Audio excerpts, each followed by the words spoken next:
Welcome to the Why Music podcast, where we talk to independent artists about their journeys, the inspirations behind their music, and ultimately why they make music. This next artist is fusing folk writing with pop hooks and rock instrumentals in a way that you've never seen before. A few years into her journey, she's constantly crafting something new and exciting and sharing it with the world along the way. Welcome, Gabrielle. Hi, thank you for having me. Thanks for being here. I always like to start with where your story with music kind of all kicked off. Yeah, that makes sense. Well, for me, it started from the year dot, really. I remember being in the buggy when I was a toddler, singing little melodies that I'd made up to myself, and my grandma actually recorded them on cassette. So recently I listened back to them and recorded them onto my phone just to keep them as a little keepsake, and they're so cute. And then a few years after, when I would go to my grandparents' house, they had an upright piano, and I was always messing around on it, probably thinking I sounded really avant-garde and jazzy, even though it probably sounded silly. But I just loved it. I loved experimenting and being free creatively. So I think my love of making up melodies and messing around on the piano came together. And in primary school, I think maybe age of 10 or 11, I actually properly started writing songs and writing them down in a little notebook. Again, the songs probably weren't particularly great, but I really got into it and I loved the songwriting process. And that carried on literally from then. I carried on writing songs into my teens and until now. So, at what point in writing from a very young age, which is really cool to have that memory keepsake, because I don't think a lot of us can say that we have something to hold on to from the very early ground zero stages of things. Where was it kind of along the way in making things up as you go, writing stuff, like kind of, starting to piece together songs and whatnot, that you were like, okay, like I want to really do this. I want to, release these things. I want to do the artist thing. I want to be the songwriter, do the things, kind of just whole package deal. I think probably from the age of about 16 to 18. I mean, back in the day, I would write songs with my best friend, Daniela, and we were a bit of a unit, and we actually formed a band officially when I was 18. So I had that experience of making music as a collective and starting to release music, at least semi-professionally. So I think from that kind of age, I decided that that was what I wanted to do, just because it was my ultimate passion. And then I actually went to a music university and studied songwriting as a degree, which is pretty cool because I don't know if you can study songwriting in many places, but that was so inspiring and so insightful. I learned so many aspects of my craft and also about the music industry. So that really solidified that this is what I wanted to do as a career.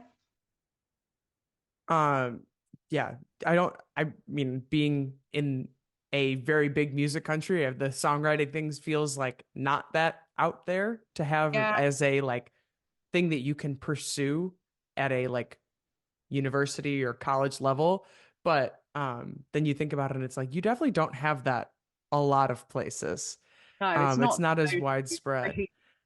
Um, but no, so what kind of happened coming out of the band experience or doing that and then kind of transitioning into the project that you're currently in? Yes, well, with the band, the music was a lot more folky. I'd say it was folk pop, and also jazz inspired. And I had lots of incredible memories and experiences in that band. We performed at some festivals, performed at Jimi Hendrix's apartment when he lived there in London. It's actually owned by, the classical composer Handel. So Hmm. random. You wouldn't put Hendrix and Handel together, but Handel's estate kept the property when Handel died, and Jimi Hendrix was one of the people renting there years and years and years later. And it was for the 50th anniversary of Woodstock. The establishment, who now own the building because it's a museum now, asked us to perform there, because our music was quite kind of hippie 60s inspired as well. It was such an incredible experience. So yeah, I've got so many memories to last me a lifetime from the band. But in the end, I think I decided that I wanted to make music that was more along the ethereal pop rock realm. I am really inspired by mythological stories, fables, folklore, and I like incorporating that into my lyrics. But sorry, my voice. I think in terms of my sound, I really wanted it to be super anthemic in a pop kind of way, but also having a lot of bite and punch to it in a rocky kind of way. So I wanted to go down that different creative avenue, and that's what I did. Um, the Jimi Hendrix thing that just was like, whoa, like that's crazy, and what an opportunity to get to do something like that. But sometimes I get, sometimes if you want to make a big change, is it, there's always with creative things, it's like there's no wrong way to do it, which kind of makes it both a blessing and a curse because you can't go wrong, but it's also like it doesn't help you make the decision at all. So Yes. shifting into that world of like, I kind of want to do this kind of stuff. It doesn't fit kind of where things are right now with this existing project.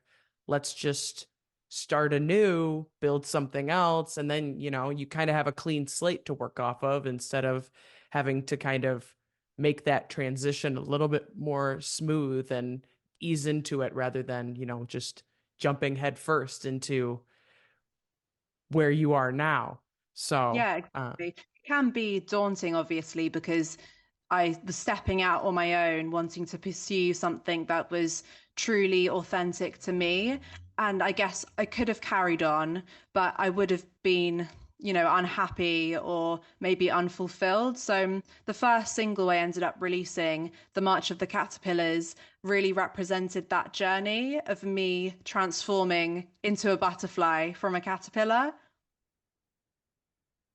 that is like the, I don't know, I don't even know how to describe that, but that's like so symbolic. I think that's the word I was looking for, of like, cause like you said, like that just, that's like the perfect way to debut, is like this is kind of telling the story of how we got to where we are now and seeing kind of where we're going from here. It's cool how that kind of happens, whether it was intentional or not. Pretty cool to be able to kind of piece those things together. So along those same lines, what do you find most often inspires a lot of your writing? A mixture of things because I love culture and I love soaking up stories that exist. I love watching classic films, reading amazing novels. So a lot of my inspiration comes from forces that exist in the world. Growing up, I was obsessed with The Wizard of Oz and Alice in Wonderland. That was my major form of escapism because I was always daydreaming and I have a big imagination. I used to imagine myself either as Dorothy or Alice living in this fantasy world that was a lot more exciting than reality. So that totally inspires my music, but also, of course, life experience. So, what I like to do is write about something that's happened in my life, but use my inspiration from those kind of cultural forces to create symbols, like with the March of the Caterpillars. So, it's a bit more unusual rather than being too explicit. There's a lot more, I don't know, artistic mystery thrown in there. Yeah. Have you had any that you've kind of like taken obviously from your own perspective and spun in a way that's been related to those, like you referenced the OG like escapism things like the Alice in Wonderland or Wizard of Oz? Like, are there any that stick out to you as like this was quite the like tying those things together? Yeah, well, actually, my upcoming single, which is called Nine Lives, is really inspired by that feline legend, how cats have nine lives and they can always escape to those lives and dodge, dangerous situations. And I thought it would be a cool idea to write a song about that, delving into the human psyche and how people evolve and they change. They have different personalities, but those facets in total make up who they are collectively. So, yeah, I kind of interpreted that as being connected to myself in that I have different elements to my personality that I like to go to depending on my mood or depending on the day. But when you put all of those pieces together, it creates the whole. That, I mean, yeah, you when you said psyche, like that really kind of like summed it up. There are, everybody kind of wears different hats, and you kind of choose one depending on the day. So that's a very fitting sort of comparison. The cat's nine lives, like that's a big concept and metaphor. That's just something like that's a timeless one for sure. Yeah. Um, As a side note, I absolutely love cats. I feel like that they are my spirit animals. So I wanted to write a song that also involved them. so I'm sensing a theme. We're just kind of adding layers and layers to where all these things are coming from. With Mm, between that and the debut single and all this, it's like it's all layered in its own like connected way, which is yeah, really cool.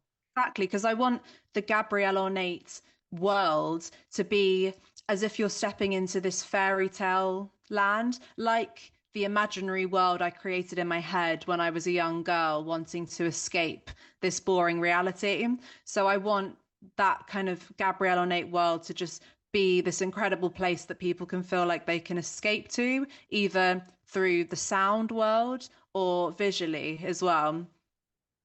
No, yeah, I mean, you're definitely doing that with the way that you're kind of painting those pictures from actual like experiences.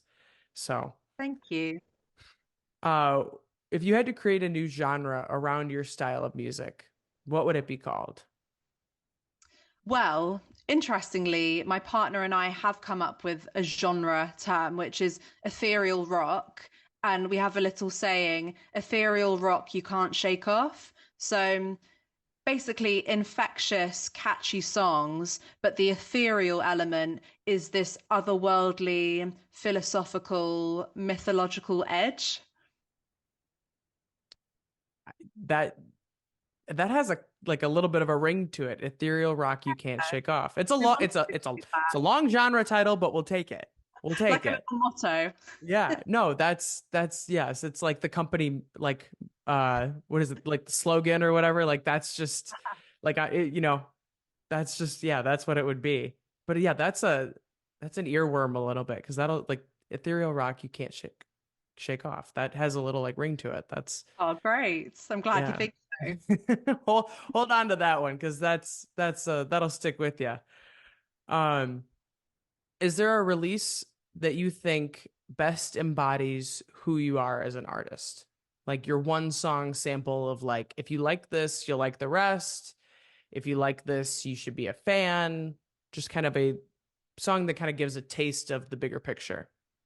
I think my release Phantasm really sums up the Gabrielle Ornate brand.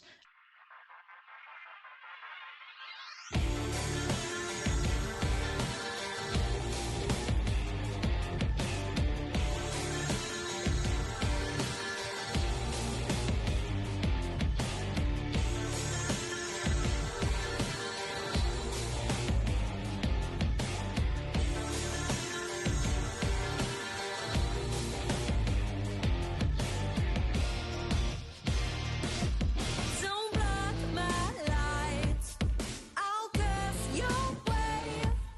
I'm up all night, waiting all day. When silence meets the hour, you'll find your fate. Internal power, external rage. It because it's edgy and it's dark and it's got a mythological storyline that goes with it. also I feel like the vocal melodies are pretty punchy and catchy, and the sound world itself is a merge of so many different influences and genres because when you first listen to it, it sounds quite kind of heavy, hard rock. But then there are these more kind of ethereal, ephemeral synths that create a soundscape, and the vocal production is quite poppy, like it's done in quite a commercial way. So I think if you like Phantasm, hopefully you'll like the rest of my catalogue because I feel like that one really sums me up.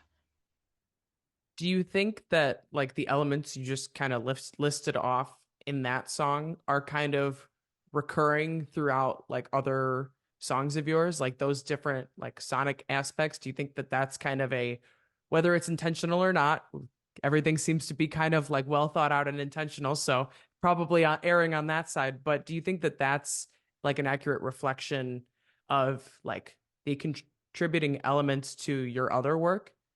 Yes, definitely.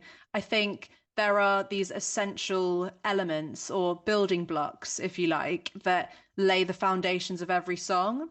Because once you find out who you are as an artist, you have these essential elements that must exist in every creation because they embody all of those different elements of yourself. So certainly the ethereal sounds, the quite heavy, punchy rock instrumentation, the catchy pop melodies, and the folk philosophical storylines. They are all of the key ingredients. But it's interesting because if you listen to my earlier songs, you can hear that I hadn't quite found exactly who I was yet, which is obviously understandable because we're always growing and learning and finding ourselves. But I feel like from Phantasm onwards, we kind of hit the nail on the head. But obviously, the songs before that still incorporate most of those elements, but some sound a bit more poppy or a bit more electronic-esque, whereas others sound more classic rock.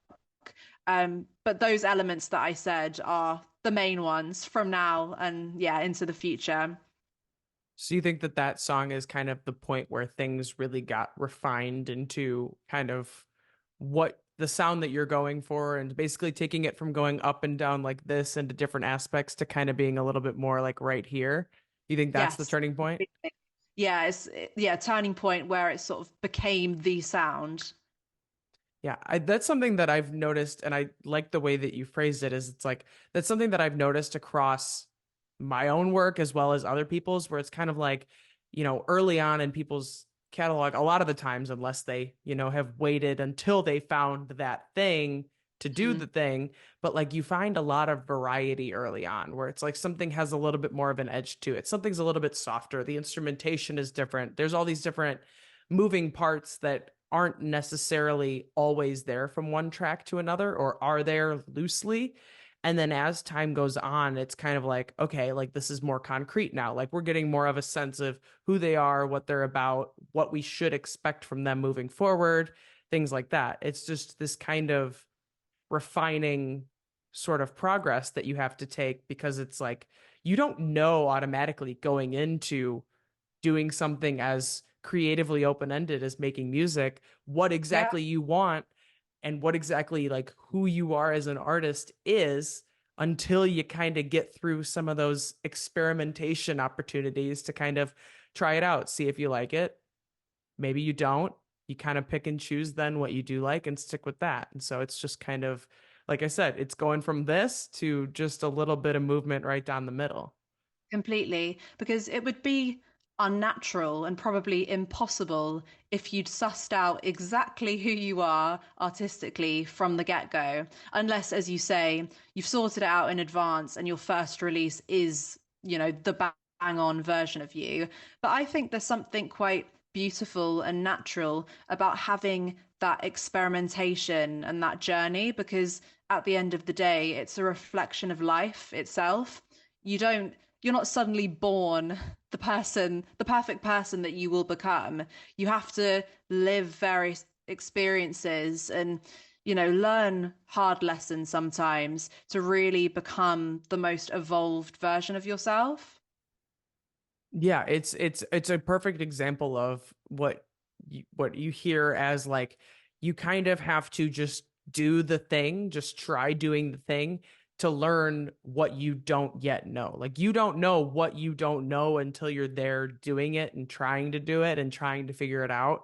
And so it's just kind of like this weeding out process of like, okay, like there's like all these question marks that I thought I had answered, but I didn't have answered because I haven't done the thing yet. It's this building in public, just kind of doing the things, running its course. And like you said, yes, like we're never like as we get older, like we're more and more close to being a like complete sense of self and like, finding that person that we're supposed to be.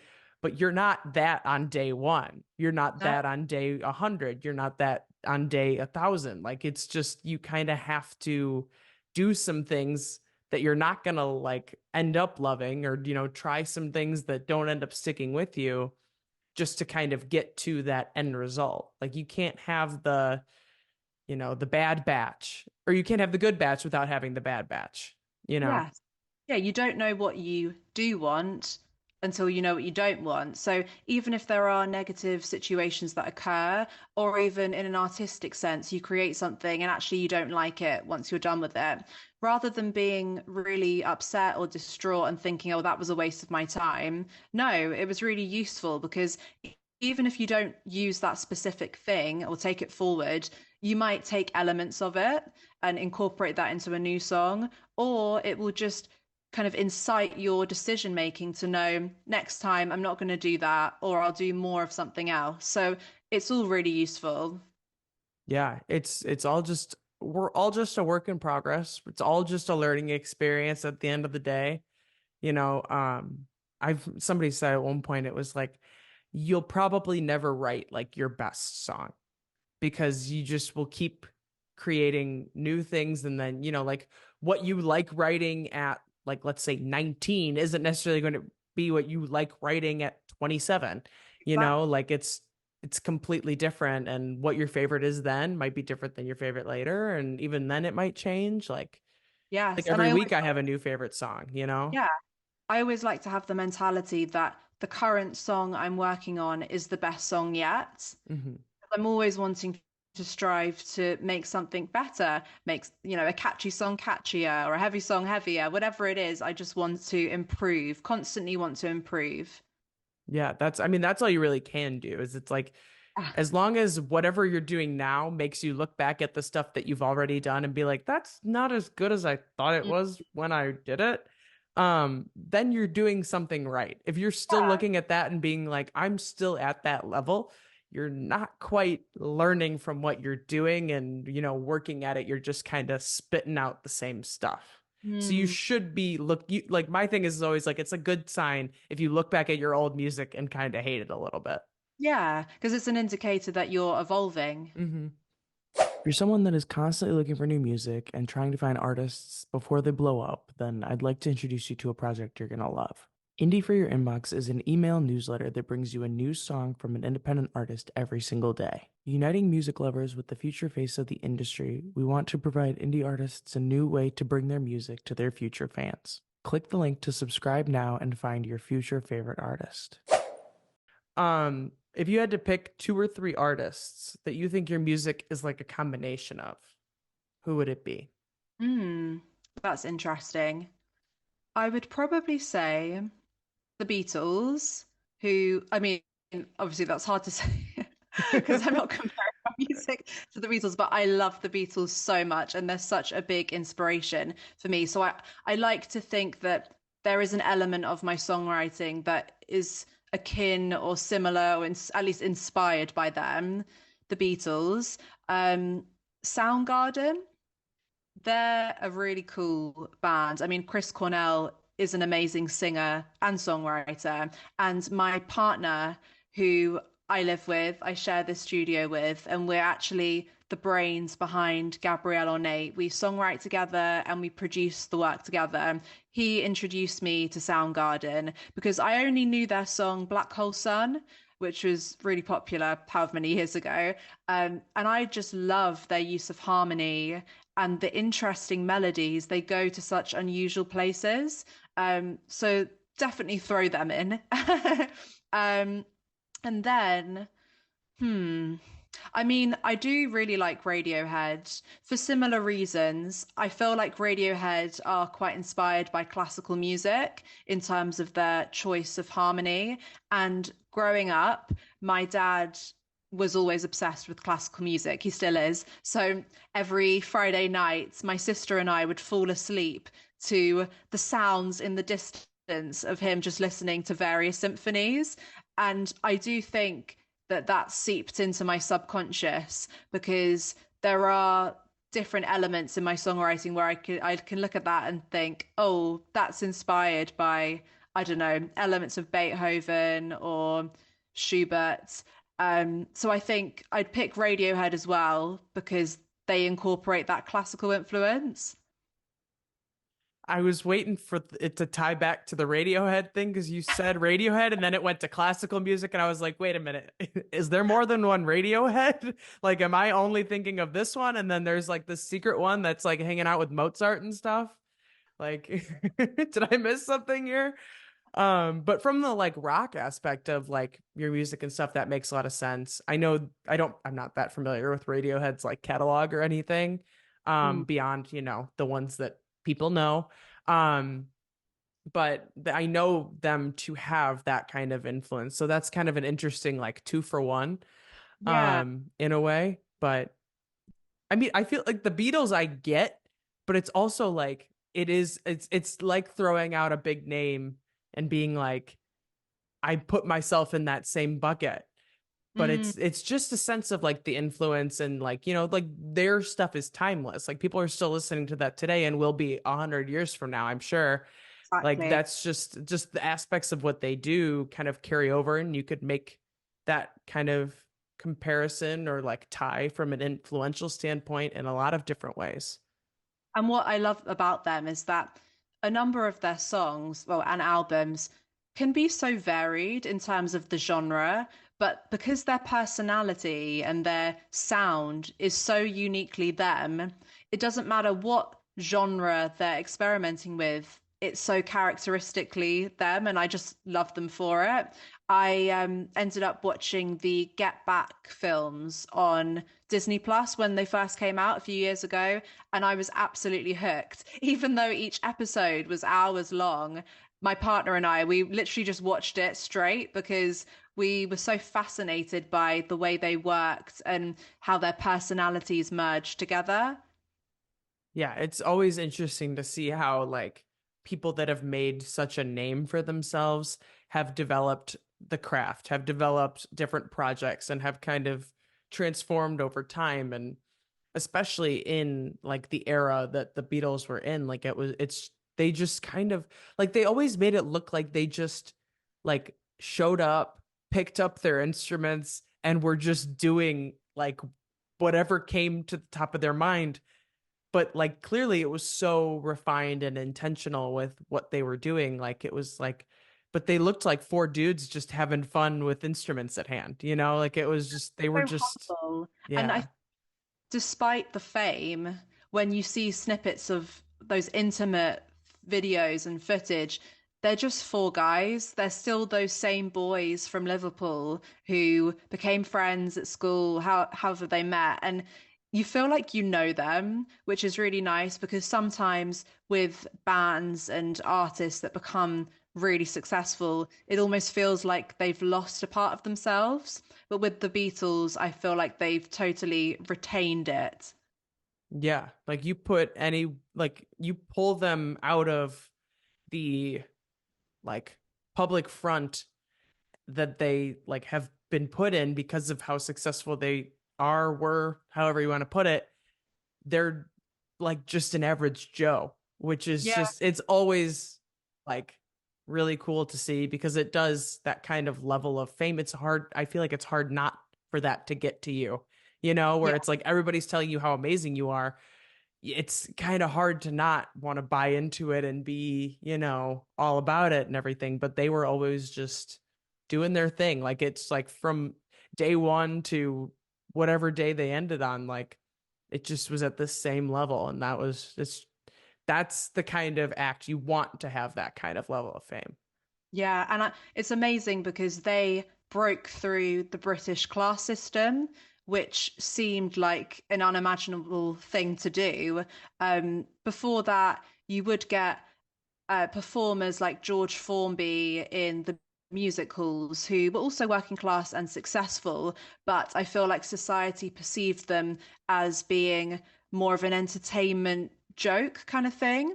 Whereas with the Beatles, they were serious artists who actually inspired working class people and the masses to empower themselves and not be bound by the ties of the class system.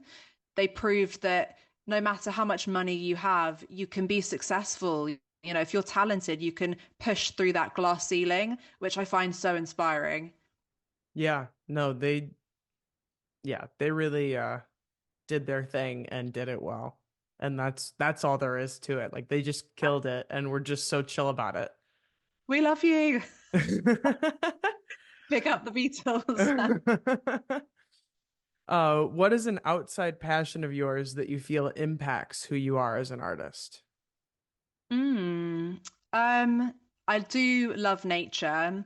I love going on long hikes in various beautiful sceneries. I mean, I love walking through forests, meadows, etc. And I feel like that has an impact on my songwriting because well-being is so important to me. It's it makes me so happy to take time out for myself and get into a meditative state. And I find that being immersed in nature helps me to do that. I also love animals as well, as I mentioned with the cats, but I love just watching the birds in my garden, the robins, the blackbirds, the blue tits. They're all so cute, and I love just watching them create their nests and go about their lives. And it makes me grateful to be on this earth to see how in sync and divine all of the species are. Yeah, I don't know if that comes across as a bit hippie, but it does inspire me, just yeah, making me happy and grateful. Yeah, I mean, it's a great kind of like it almost seems backwards because nature is so like while it is like complex in the way that it is, but it's also just like in a very simple experience. And Yeah. then to have that be a place where it's like ideas come and like things just start going on here, it's like it almost seems like very like contrasting because it's like nature is just a very simple experience, but then it's like it's getting the wheels turning like because it's just this blank slate. It's just this kind of like clean reset and then it's like okay, like then things kind of can kick into gear Yeah, for some because people more than others, but yeah, yeah. I mean, for me, when I'm in this meditative state, whether I'm reading in the garden or I've gone on a long walk around this local lake near me, listening to music, it helps me to declutter my mind. So any kind of excess thoughts where I might be worrying about something that I don't need to be worrying about or fixating too much on something that's draining me emotionally, when I'm in this simple environment, it helps me to detach from those self-sabotaging thoughts and just tune in to the present moment. I think being immersed in nature truly helps me be present, which does help my inspiration and creativity because it frees up my mind so that I can reach for those higher thoughts, those creative thoughts.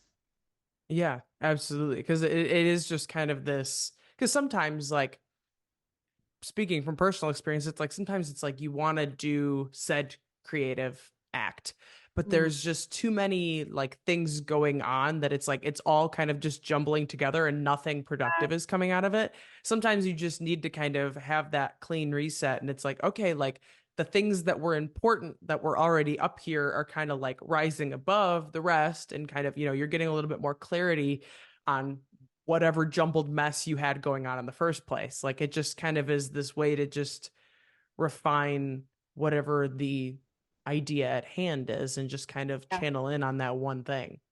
Exactly. Because sometimes when you're not in the best mood and you're anxious about something or whatever it is, and you really don't want to be about that thing, it's like an elephant in the room where you don't want to think about the thing that you're then thinking about, and then you're in a thought loop about it. So that's why for me, escaping to nature is an amazing distraction away from those negative thoughts. And then I end up focusing on good things. And then I've almost forgotten about what I was thinking about before. So it is really helpful. The thought loop is dangerous because it's like, okay, I don't want to think about this anymore. And then you're thinking about how you don't want to be thinking about it anymore. And then you're thinking about how you're trying to not think about said thing. And so then it's just like, whether you are like intentionally thinking about it or trying to avoid thinking about it, it's there Yes. until you kind of just clear it out. Yeah. Um, I've been doing this thing where I take a question from last week's artist for this week's artist. Oh, cool. So last week's artist's question for you is, if you were a type of pasta noodle, what would you be and why? Okay, let's think about this. um, I'm just gonna say a tagliatelle or tagliatelle. Like the thicker type of spaghetti, Okay. just because it is one of my favorite types anyway. But I think the fact that it's long and flowy kind of reflects my state of mind, maybe, which is wanting to be this balanced wave of energy where I like to let my creativity run free, and I like to think in a philosophical, open way. I don't like to be closed-minded. If anyone suggests something to me or gives me their thought process or their viewpoint, I always like to take it on board and create knowledge or add to my knowledge. So the tagliatelle, the long type of spaghetti, I guess represents the fact that I'm always adding to that knowledge. Yeah. I mean, it however you justify it, I'm game, you know. It's a weird question to kind of wrap your head around. It's very Um, English literature, when they say, write an essay about how this means that, and you have to kind of create this meaning, this ephemeral meaning. Yeah, no, for sure. And I think also like the long and flowy thing, like that just gives me like an ethereal kind of vibe. And so Yeah, that's the word that we've been throwing out a lot. And so like if that is that the one of like the put day. those two together, like if there was an ethereal pasta, that's the one, Mm, you know? there you go. What is your question for the next artist? Hmm. We've had random ones like this, we've had music related ones. There's no wrong answer. Yes. I would ask,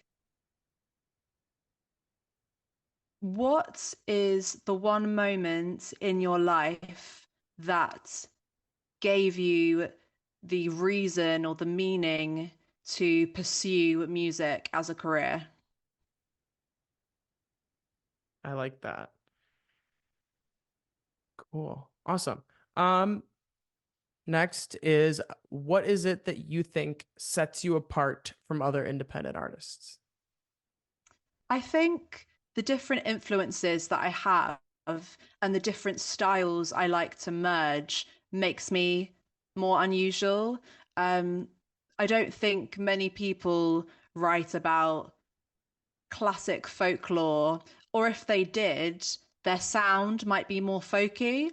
Whereas with me, I might have folky lyrics or philosophical lyrics, but then I merge it with a heavy rock sound. And again, if you listen to your average hard rock song, maybe you would hear more screamo vocals or, more shouty vocals.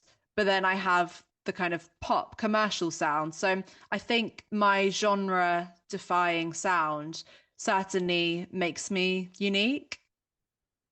Yeah, I think, it's we all have probably like as a collective,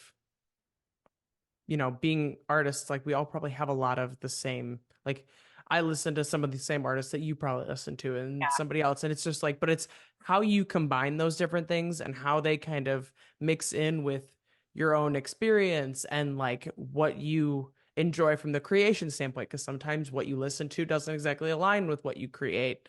And just kind of however that melting pot shapes up, like that's just kind of how things come out. And so and like if you're combining these like folk story side of things with, pop ideas and rock like structure and stuff like that, it's like it's going to be something new and different. And like the rock that I would, if even if I'm taking those same elements and putting it into something, I might pull from a different side of rock than you, or a different aspect of like pop from you, and it's like it's a whole new thing. It's just this, it's like everybody kind of is their own genre of one. It just depends on how well you define it.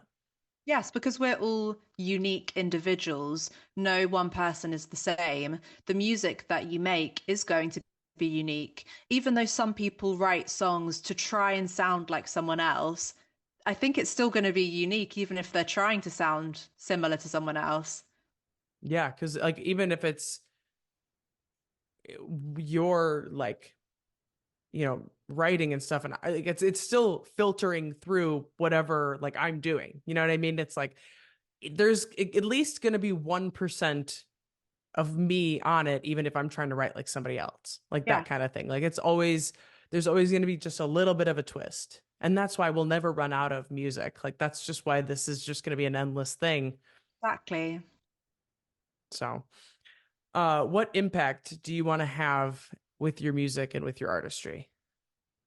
I want to inspire people to become the most evolved versions of themselves, to have self love, self confidence, self belief, and also to not be scared to be different. I think with my brand, it's very escapist and ethereal. So I want people to feel like they can escape to my world and find safety in my world.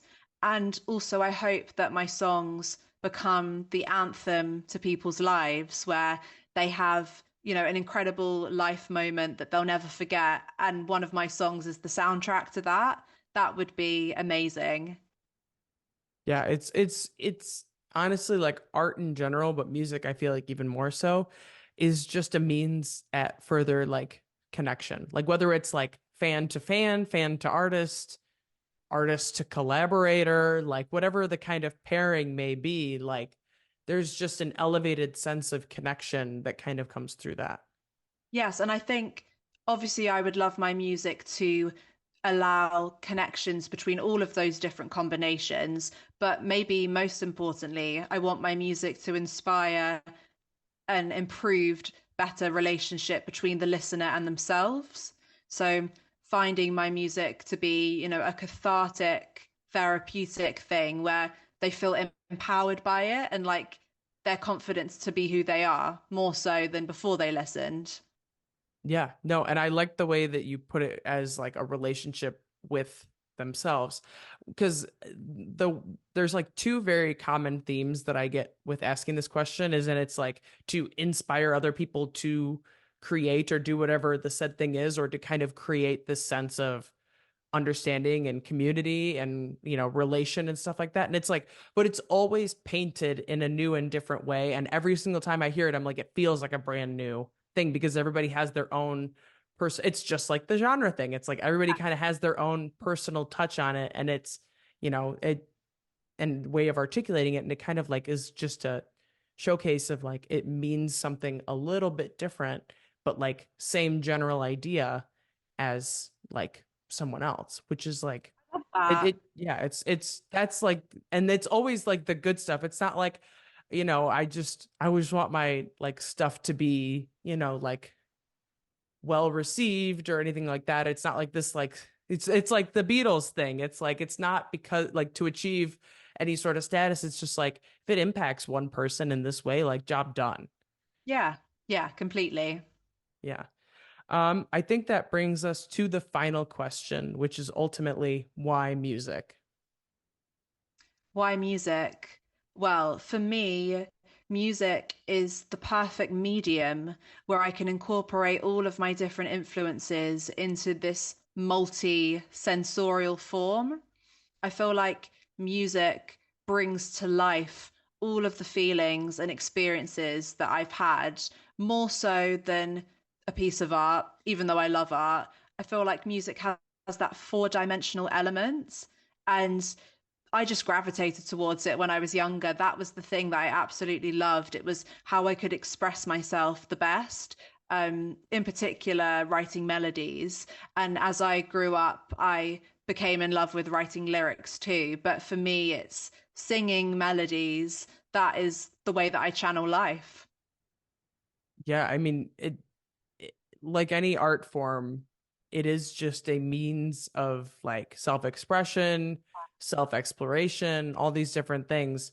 And but like music, it maybe we're biased, but it's just kind of on a different level, you know? Like it's just I agree. because you can just do so much with it and it can connect with people in such a crazy, crazy way.